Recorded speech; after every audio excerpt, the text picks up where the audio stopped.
This segment is brought to you by Barker Honda. It's better at Barker.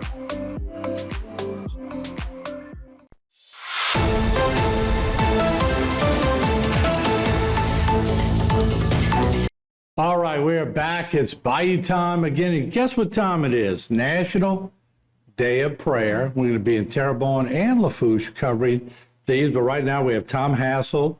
And of course, he is helping spearhead this. Tom, good to see you again. Thank you, Martin. Good to be here. You said you won the bet at the coffee shop, right? Yeah, I did. And we have Rochelle Bilbo. She's the Terrebonne Parish National Day of Prayer committee person and also a journalism major, right? Oh, I did, yes. My husband and I pastor a church now, but I was a journalism major. Well, I know, but that's what I'm saying. Yes. So welcome. You're right where you need to be. I am. I'm not so sure. We'll see, huh? So, Tom, tell us about the National Day of Prayer. It's great to see y'all doing this for the community. Yeah. We always need prayer. Tell us about it. Yeah. It's really got a rich and long tradition. A couple of key points I'll just cover that National Day of Prayer organization provided us. National Days of Prayer have played a significant role in America's history, first in 1775 when the Continental Congress met and said, that we've got to pray for wisdom in forming the nation even before we were formed. And then as they were formed, President Washington, the very first president, George Washington, emphasized the importance of prayer. And a quote from him that's often repeated, it's impossible to rightly govern a nation without God and the Bible.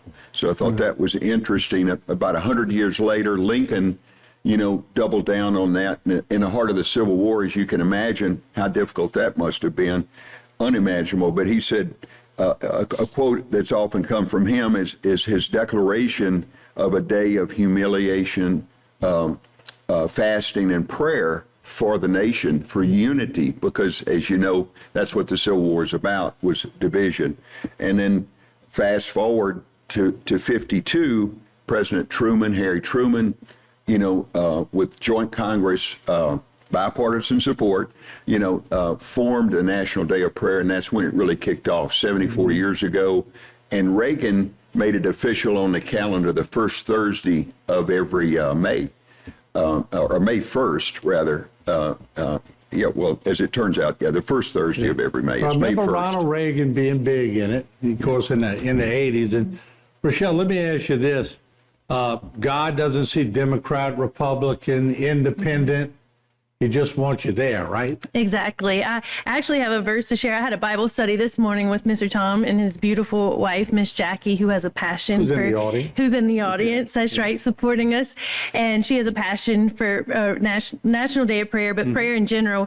And she shared this verse, and I think it's so fitting when we talk about unity and not being just about Democrat or Republican or really any denomination. I think we hang our hats at the door.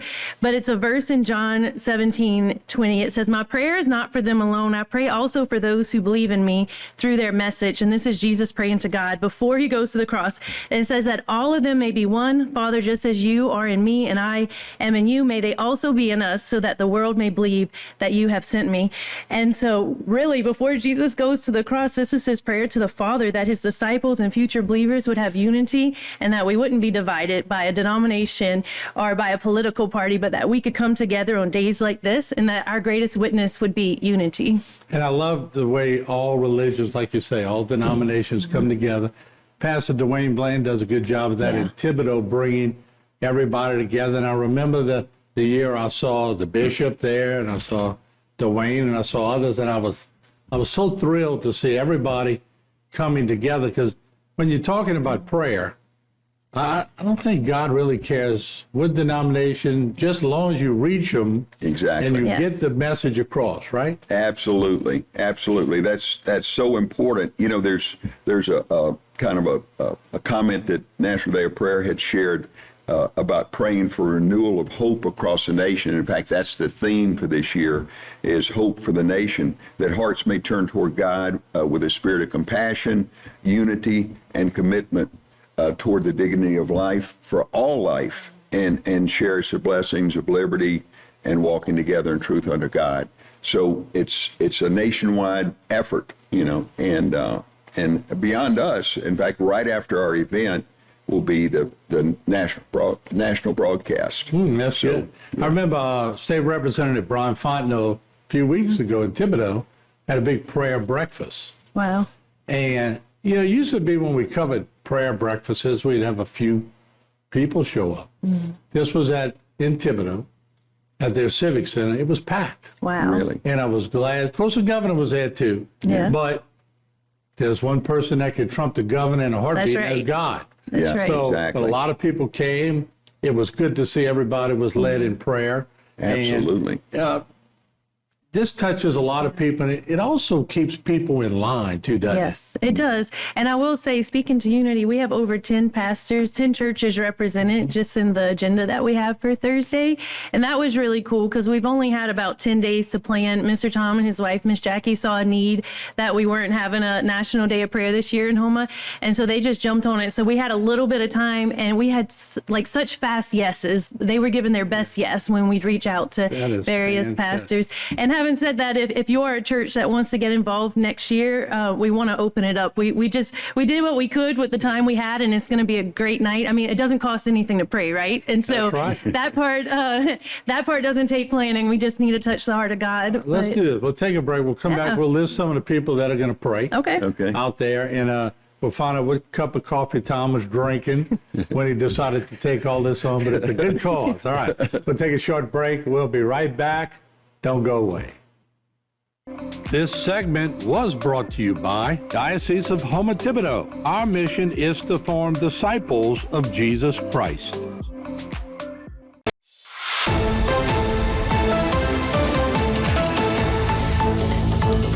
All right, we're back talking about the National Day of Prayer. We're going to have a camera in Houma, one in Thibodeau, and we're going to pray all around the area, all around our viewing area.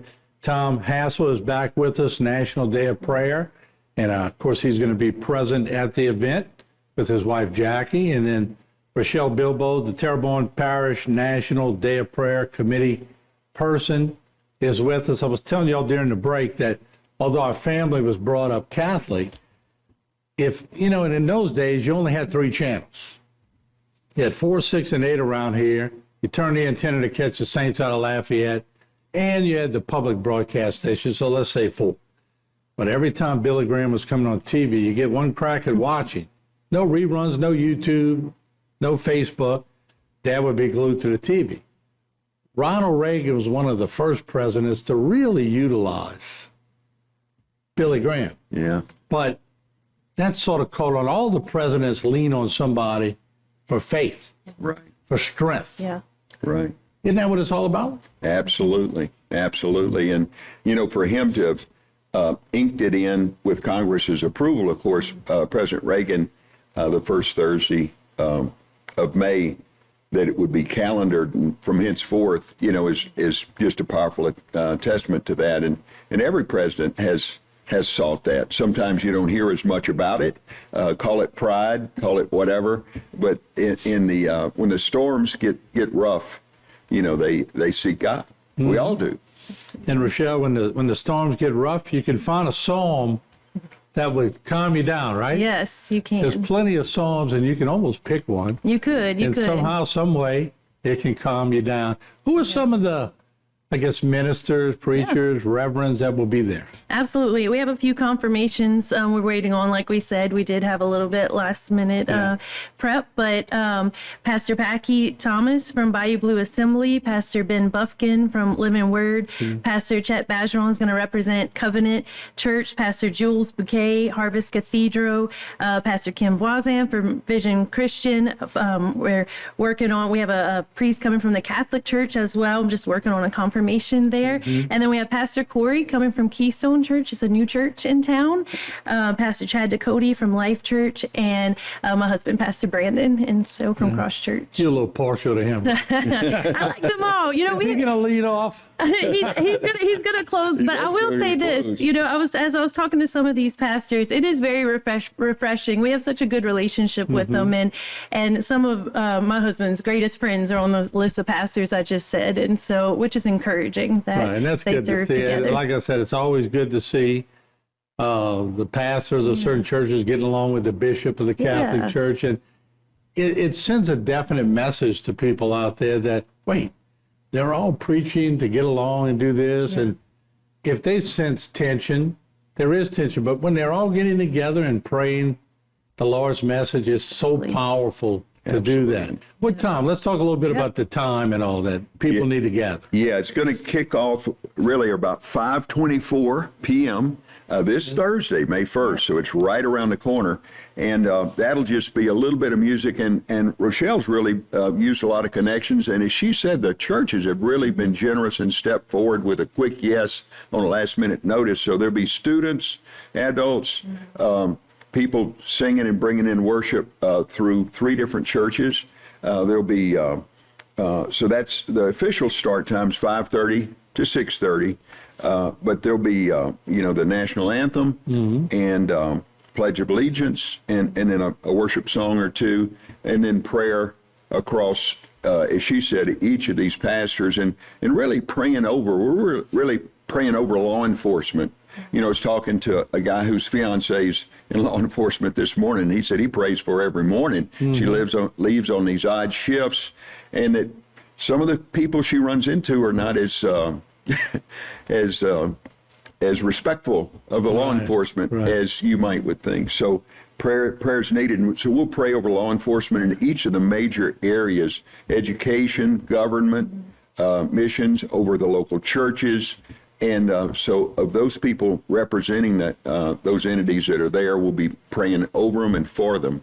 So we're excited about having that opportunity, just bathe this community in prayer. So we got about a minute and a half, and Rochelle, let's talk about it. So let's tell them to get there at 1:15. Sure, yeah. That way they catch everything, right? That's right, absolutely. And I'll say this, when I was a little girl, I was 10 years old, I was sharing this with Mr. Tom and Miss Jackie this morning, but my dad brought me to an event like this. It was at Central Lafourche in the stadium, and it was multiple churches. And I was 10 years old at the time, but I never forgot that, uniting with other churches. So I would encourage parents to pick up your kids from school, come from work, come in your uniform. It doesn't matter how you're dressed.